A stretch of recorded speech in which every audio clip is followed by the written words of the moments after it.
10,000 shipwrecks lie at the bottom of all the Great Lakes. Before we move into our ceremony, we would like to highlight how the tragedy of the sinking of the Edmund Fitzgerald directly impacts the work of the U.S. Coast Guard and the maritime community today. To do this, I would like to introduce Commander Jared DeWitts, Commanding Officer of the U.S. Coast Guard Marine Safety Unit out of Duluth. Commander DeWitts is the captain of the port and the officer in charge of marine inspections for the Western Lake Superior tri-state area.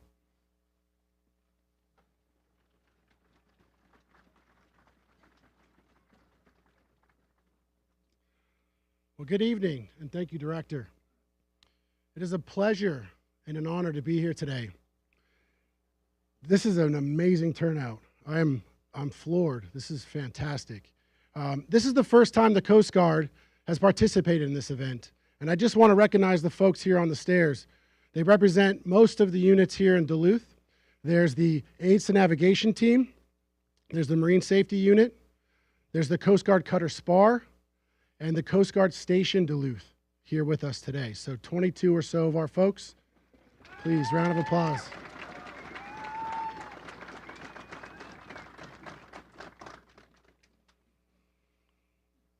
So the weather today is pretty favorable for a middle of November. But I want to take us back to 1975. For those that don't know, 2 days prior, the National Weather Service indicated a storm was developing over the Oklahoma Panhandle that predicted a typical November storm that would pass just south of Lake Superior on the evening of the 10th. It was no typical storm, as we soon found out. Only 17 miles from Whitefish Bay, the winds were reportedly as high as 66 miles an hour. Blinding snowfall that limited visibility. Ships were rolling and pitching through a barrage of 25-foot icy waves. The ship's master, Captain McSorley, with over 40 years of sea time, having captained 9 different Lakers, hailed over the radio shortly before losing communications. "I have a bad list. Lost both radars. And am taking heavy seas over the deck. One of the worst seas I've ever been in." This was no typical storm. It is important to note that these Lakers were built to handle any conditions the lake would throw at them. From the design thickness of steel, to the detailed stability calculations, to the well-trained and seasoned sailors that navigate on and around.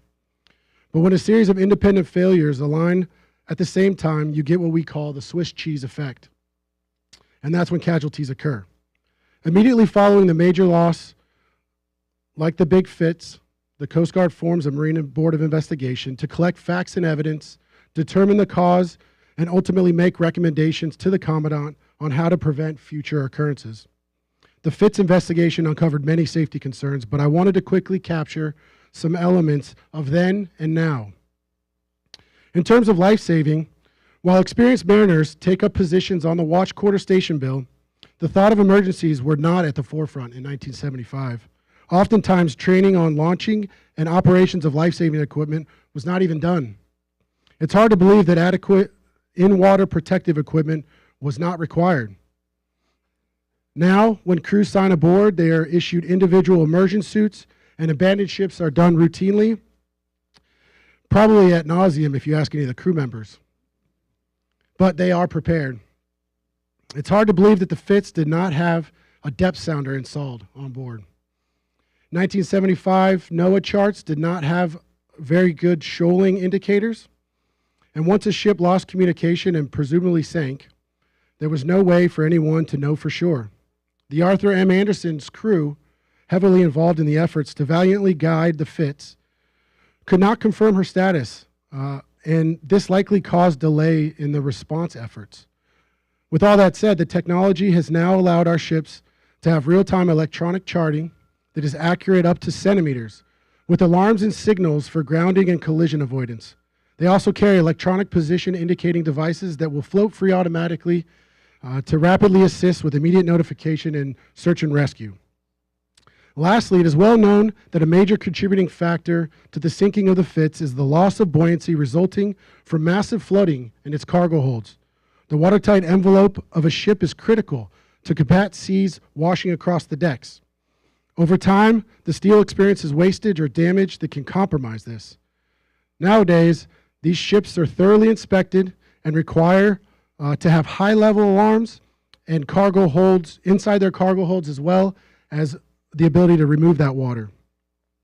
The work my team continues to do in our shipyards, alongside our shipyard workers and our operators, keep this Swiss cheese from ever aligning again. Just last winter, our senior inspector discovered serious wastage around the hatch combings of a ship that was in the winter layup, and it was eerily similar to the Fitz. Eliminating one unsafe condition can prevent a catastrophic failure. So, as we stand here today, nearly 50 years after the tragic loss of the Big Fitz, this casualty became a beacon of change to improve maritime safety standards for our Great Lakes mariners and ships upon which they sail, so that they can continue to safely move steel and grain and ultimately preserve our national security.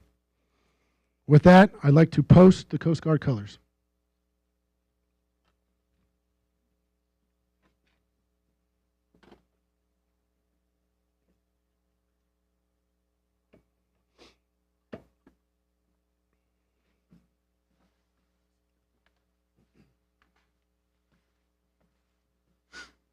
On behalf of the Minnesota Historical Society and everyone that enjoys all the lake has to offer, I would like to thank you, Commander DeWitz, and your entire Coast Guard team for what you do to keep the Great Lakes safe.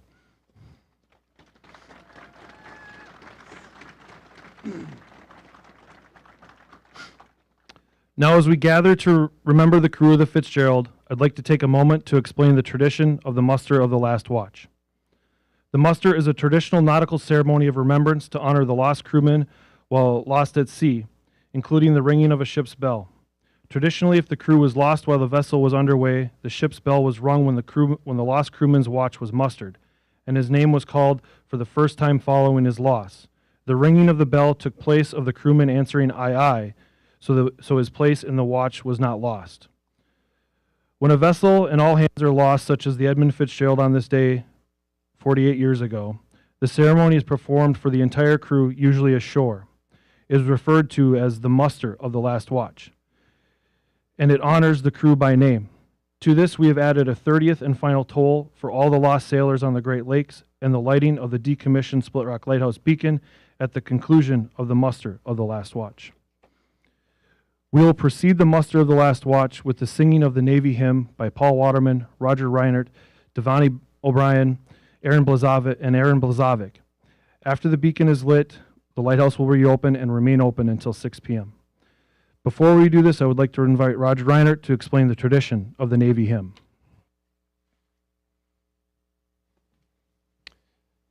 Thank you, Hayes. Again, with me today are Paul, Aaron, and Devani. We come together once a year to form the Lighthouse Quartet and have been doing that for over a decade now, and it's our honor to participate in this solemn memorial. The hymn we are about to sing is Eternal Father, Strong to Save. It was written in 1860 by William Whiting. Whiting grew up near the ocean on the coast of England, and at the age of 35, felt his life had been spared when a violent storm nearly claimed the ship he was traveling on. This instilled for him a belief in God's command over the rage and the calm of the sea. Years later, he was approached by a student about to travel to the United States who confided in him an overwhelming fear of the ocean voyage. Whiting shared his experiences of the ocean and subsequently wrote this hymn to anchor his faith. The hymn is traditionally associated with seafarers in the maritime services. Multiple armed services have adopted the hymn to include the United States Navy. Accordingly, it is also commonly referred to as the Navy hymn and is sung at the end of every service in the Naval Academy Chapel. The hymn has a long tradition in the civilian maritime context as well and is regularly invoked by ship's chaplains and sung during services on ocean crossings.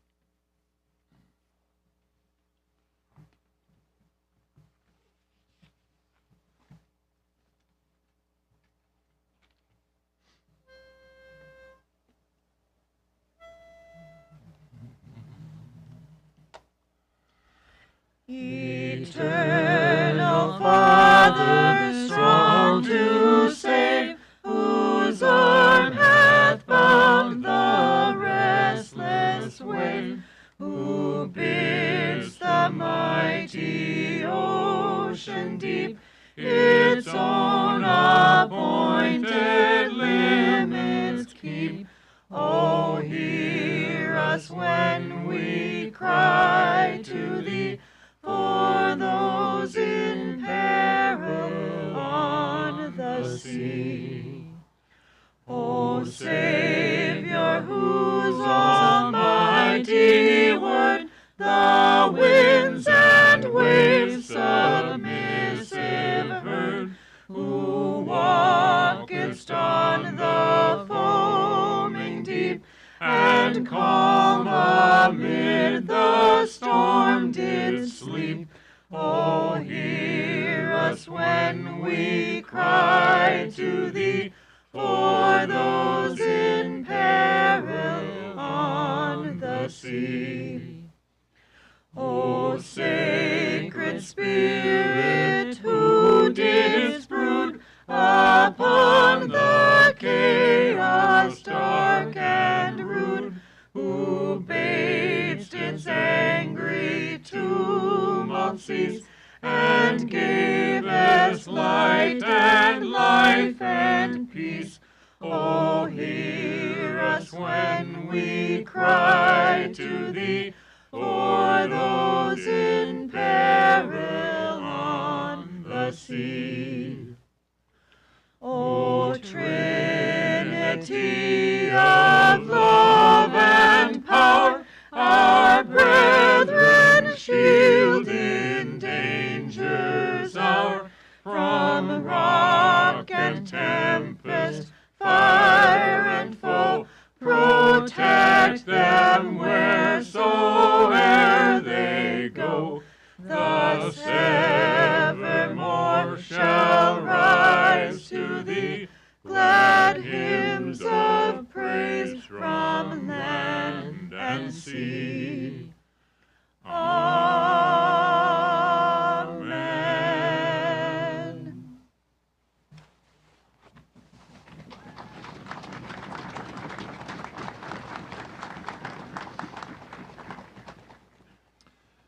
We will now muster the last watch of the Edmund Fitzgerald.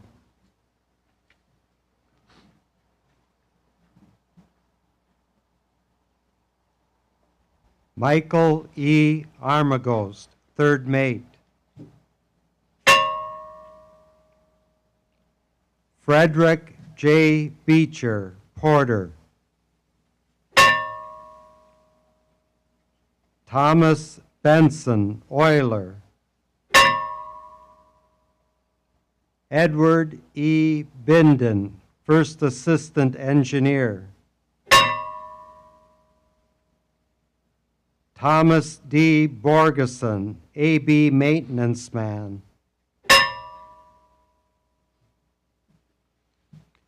Oliver J. Champeau, 3rd assistant engineer. Nolan F. Church, porter. Ransom E. Cundy, watchman. Thomas E. Edwards, 2nd assistant engineer. Russell G. Haskell, 2nd assistant engineer. George J. Hall, chief engineer.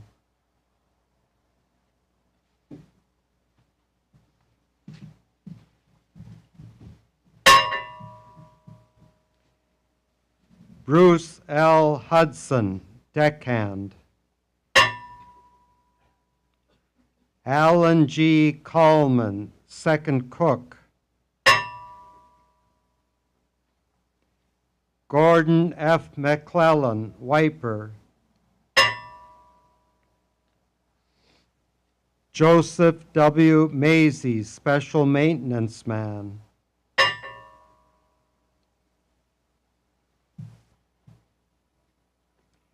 John H. McCarthy, first mate.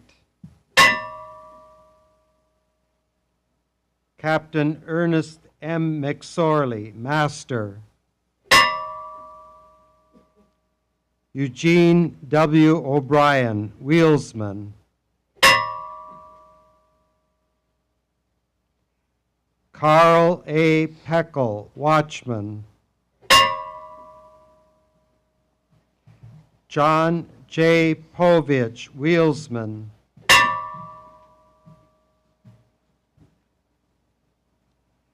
James A. Pratt, Second Mate.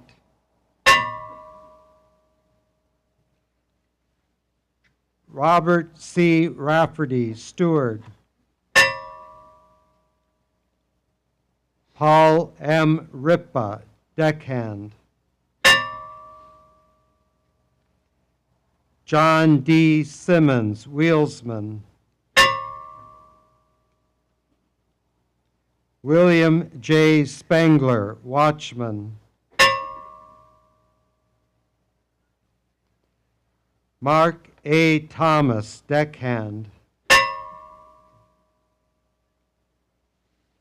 Ralph G. Walton, Oiler.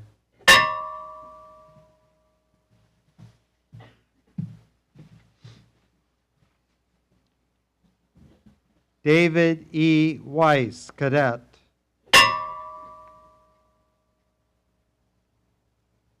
Blaine H. Wilhelm, Oiler.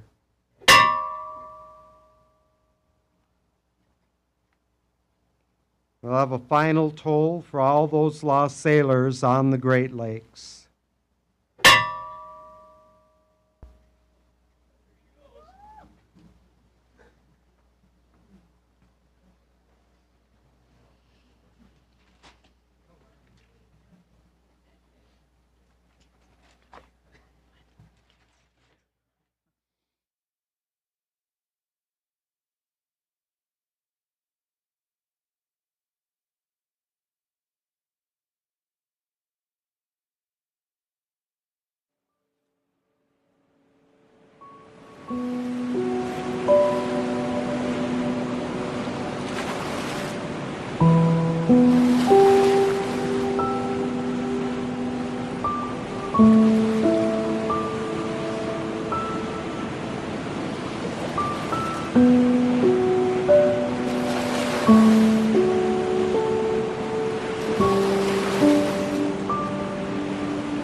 Thank you.